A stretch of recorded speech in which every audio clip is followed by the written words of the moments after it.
Welcome to Live, Laugh, Talk. I'm your host, James Graham, and it's a joy, truly a joy to be here in your ear. In this episode, we will begin with a topic entitled Proper Care for Our Veterans. Then we will transition to our segment, How Did We Get Here? Followed by our Hobbies and Special Interest section, and then conclude with our Sunflower message. If you'd like to share any ideas or you have any comments, you can go to admin at livelaughtalk.com. That's admin at livelaughtalk.com. Please feel free to send us an email there. Also, if you're listening on Spotify, you can add a voice memo, you can make comments that we can publish, and also participate in the poll. And wherever it is that you listen to the podcast, we please ask that you follow us so that you're aware of the new episodes when they're released. The topic that we will begin with is entitled Proper Care for Our Veterans. How many veterans have you come across, or maybe you even know personally, related to you, that just aren't taken care of properly? Maybe they're homeless. Maybe they have some ailments. Possibly those ailments could be physical and or mental. Maybe they have PTSD or some other situation that has caused their life to not be the same once they were able to come home and be away from the military. Yes, caring for our veterans requires a comprehensive and compassionate approach. Some of the things that we need to think about that our veterans need is healthcare access. That's one. We need to ensure that veterans have timely and quality healthcare access, addressing both the physical and mental health needs that we mentioned at the onset. There needs to be an investment in veteran specific healthcare facilities and programs. And when it comes to mental health services, these need to be prioritized, offering counseling, therapy, and support for conditions like PTSD, and reduce the stigma associated with seeking mental health treatment. Facilitate veteran employment through job training programs, employer incentives, and recognition of military skills and civilian roles have to be done. There should be a support of initiatives that connect veterans with job opportunities. As far as educational assistance, there should be support provided, including tuition assistance and career counseling, to ease the transition to civilian life and foster lifelong learning. And as mentioned, we talked about the homelessness issue among veterans. Yes, there need to be affordable housing options and supportive services.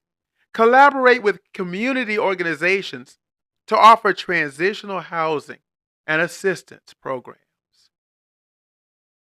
There's a need for community integration for veterans, fostering connections and networks. Encourage businesses, schools, and local organizations to actively engage and support our veterans. Family needs help.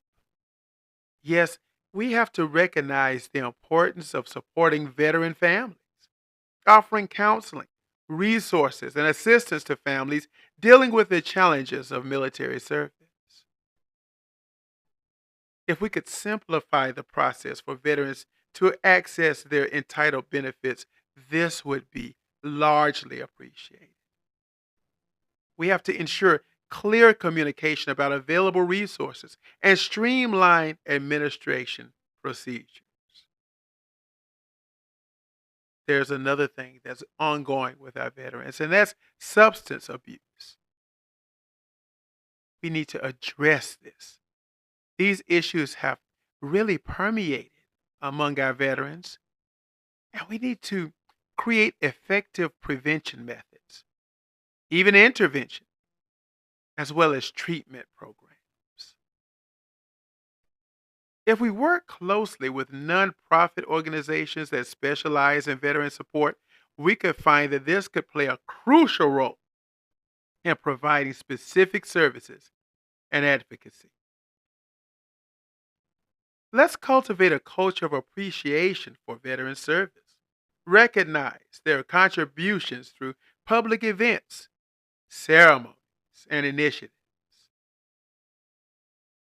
Regularly access and adopt policies to meet the evolving needs of veterans. Ensure that legislative measures support veterans in a flexible and responsive manner.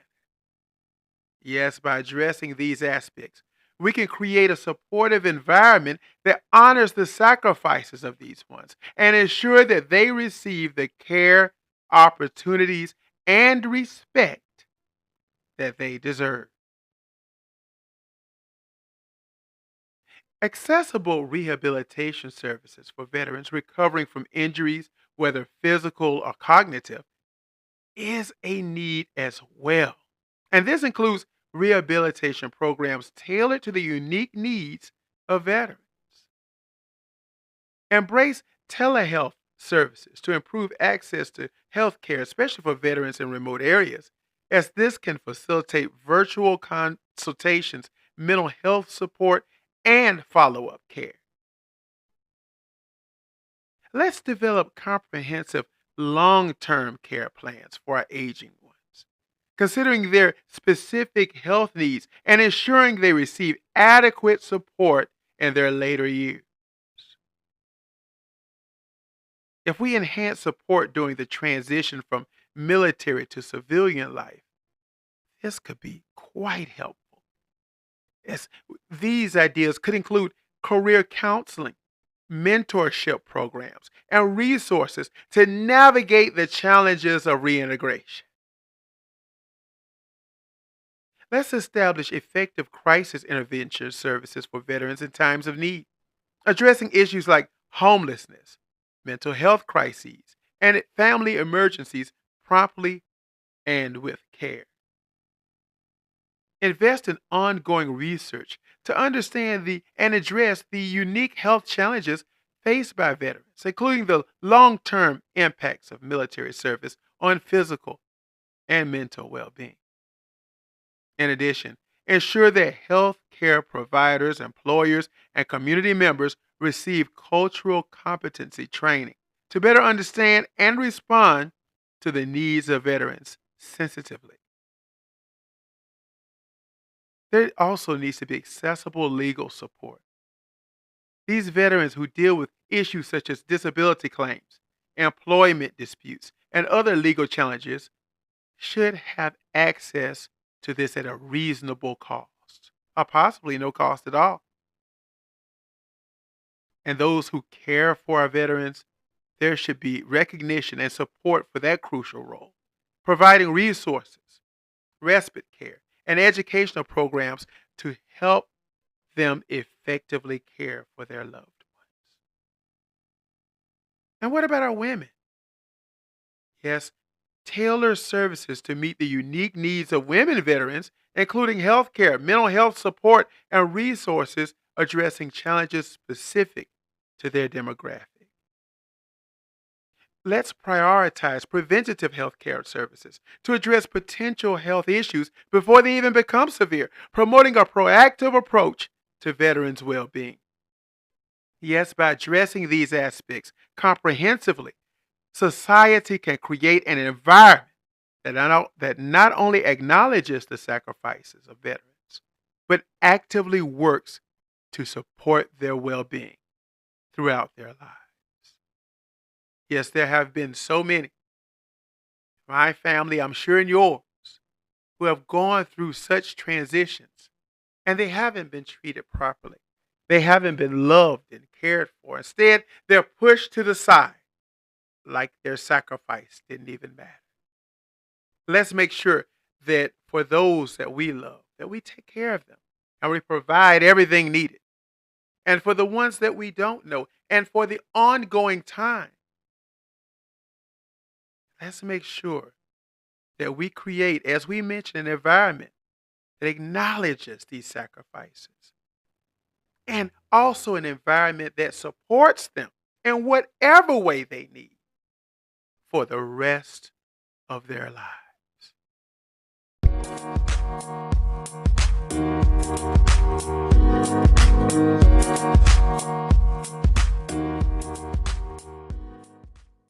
When traveling long distances by car, taking breaks at rest stops helps to prevent exhaustion and stay alert on the road. However, not all rest stops are equal. Some can be dangerous for travelers, while many rest stops in the country are safe and well maintained. Some have earned a reputation as the most dangerous rest stops on the road, where crime and accidents are more likely to occur. For example, just a few years ago, the Washington Department of Transportation closed several rest stops in the state following a surge in crime. In May 2022, a man was fatally shot at a rest stop in Bonneville County, Idaho. These are just a few of the many examples of how dangerous some rest stops can be. So whether you are a frequent road tripper or planning your first long drive, understanding the potential dangers of rest stops can help you stay safe on the road. And here's everything you may need to know to avoid the most dangerous rest stops and what to do if you or a loved one are victims of a rest stop crime. While rest stops provide a convenient place to stretch our legs a bit, the question is, are they safe? For the most part, the law enforcement agencies do all they can to make these areas as safe as possible. Still, while crime statistics related to rest stops are difficult to come by, instances of robbery, vandalism, prostitution, panhandling, among others, are not unheard of. All of that said, highway rest stops can serve as a safe and convenient place to take a break as long as you exercise a few common sense precautions. These tips are to 1. Never sleep at night in your car. It is never a good idea to try to save a little money by sleeping at a rest stop in your car. Some states, in fact, have made overnight parking and sleeping in your car illegal. In Illinois, it's not illegal to sleep at night in your car at rest stops, but we don't advise it. Instead, find a motel or campground instead. They're not free, but you'll be much safer than you would be trying to save a few bucks sleeping in your car at a highway rest stop. Don't be a loner. When making your way to restrooms or vending machines, walk in pairs. Criminals see rest areas as an opportunity to surprise the unwary and tired traveler, who will probably be carrying money or credit cards. And if you're traveling alone, avoid stopping at night at a rest stop. Instead, look for a place with a well-lighted parking lot, like a gas station, truck stop, convenience store, or fast food restaurant to take your break. Secure your property. When you leave your vehicle, take your cell phone with you, but leave other valuables hidden and locked securely in your car or truck. It's also a good idea to use your key fob to lock your vehicle. The sound it makes will let any thieves who may be lingering in the area know that they can only get into your vehicle by smashing a window. Most don't want to do this since they don't want to attract attention to what they're doing. And also, please, folks, use your common sense. Rest stops are at their most dangerous after the sun goes down. So unless a rest stop is very well lighted, has a lot of traffic, it's best to keep driving after dark. Instead, again, look for a gas station as mentioned, a truck stop, convenience store, or fast food restaurant to take your break. Some of the most common crimes that could occur at rest stops include theft. Yes, rest stops are often prime targets for thieves who may break into vehicles or steal unattended items. Thieves may also target distracted or vulnerable travelers, such as those sleeping or using a restroom. For example, in the summer of 2019, thieves stole jewelry worth millions from a security truck at a California rest stop. Fortunately, no one was hurt in that incident. So if they're daring enough to steal from armored vehicles, What does that tell you about your safety as an ordinary traveler at a rest stop? Another thing that happens is assault. Because most rest stops are usually secluded and isolated, they are potential targets for violent crimes such as assault or robbery. Carjacking. Rest stops can be the targets of carjackings. These incidents mostly occur when travelers leave their vehicles unattended.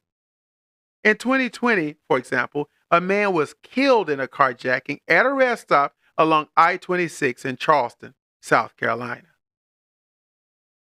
Drug-related crime. Yes, drug trafficking or drug use are also pretty common at rest stops countrywide. A good example is the 2020 incident where authorities recovered over 11 points of meth from an Iowa Park rest stop. Sadly, there's also human trafficking. Not everyone who pulls over at a rest stop has good intentions. Some are human traffickers. Even more heartbreaking is that statistics have shown that 41% of victims rescued through truckers at rest stops are minors. The situation is so dire that authorities in San Antonio are partnering with truckers to help identify human traffickers at rest stops. Criminal targets of these rest stops are for different reasons.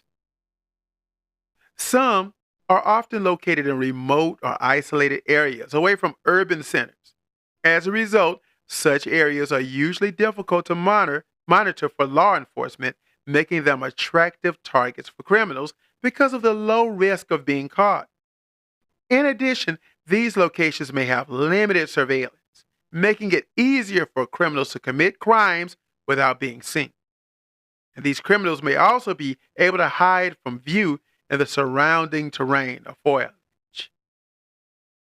Often these places are frequented by vulnerable populations, including families with children, elderly individuals, and those traveling alone.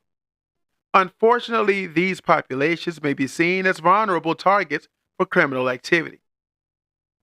These locations are also typically filled with parked vehicles, making it easier for criminals to target unoccupied cars, steal valuables, or commit other crimes. Keep in mind that rest stops offer short-term stays, meaning that visitors are often distracted and less likely to notice suspicious behavior. And given that almost everyone using a rest stop is a visitor in transit to another location, it can be difficult to separate regular travelers from criminals. That level of anonymity encourages criminals to blend with travelers without suspicion. As travel increases throughout the holiday season and the rest of the year, the need to be cautious increases. Yet the question remains when we look at all the crime that takes place, how did we get here?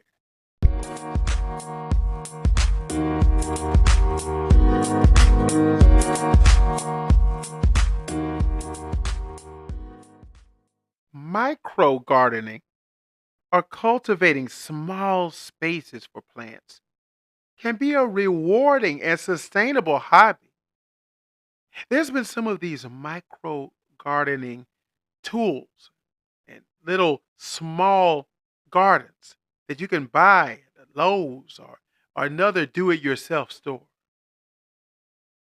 And in addition to that, there could be a small space that you cultivate, as mentioned. But what we need to do as a hobby is choose our space. That's what we want to do first.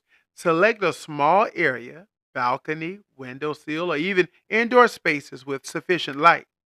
And consider the available space and your local climate. Select suitable plants. Yes, plants that thrive in your specific environment and match the available light conditions as well. Herbs, small vegetables, and compact flowers are excellent choices for micro garden. Opt for containers that suit your space. Yes, use pots, hanging baskets, or vertical planters to maximize the available area. And ensure proper drainage for your containers. Use high quality potting soil and consider adding organic fertilizers to ensure your plants receive the necessary nutrients. Micro gardens can dry out quickly, so establish a consistent watering routine and be mindful not to overwater or underwater. The needs may vary depending on the plants and environment. Explore companion planting to maximize space and enhance plant health. Some plants complement each other, deterring pests or improving each other's growth. Make use of vertical space with trellises, hanging planters, or wall mounted containers, which will allow you to grow more in a confined area. Plan your micro garden based on the seasons, choosing plants that are suitable for the time of year, ensuring continuous growth and harvest. You know what else we need to do? We have to educate ourselves. Yes, we want to learn about the specific needs of the plants you choose. Understanding factors such as sunlight requirements, ideal temperatures, and potential pests to cultivate a successful micro garden. I know myself, I have participated in this as well and tried to have a garden of succulents. And you have to educate yourself with that. Some need water more than others, some are really not compatible with others, so you have to really manage that entire garden. In addition, you want to harvest your crops regularly to encourage continuous growth. This is especially important for herbs and vegetables, ensuring a fresh and bountiful yield. Regularly check your plants for pests, diseases, or any other issues. Prune when necessary to encourage healthy growth and prevent overcrowding. Now, most importantly, with every hobby and special interest, we want to enjoy it. We want to have fun. So, micro gardening is not just about the end result. We want to enjoy the process of nurturing your plants.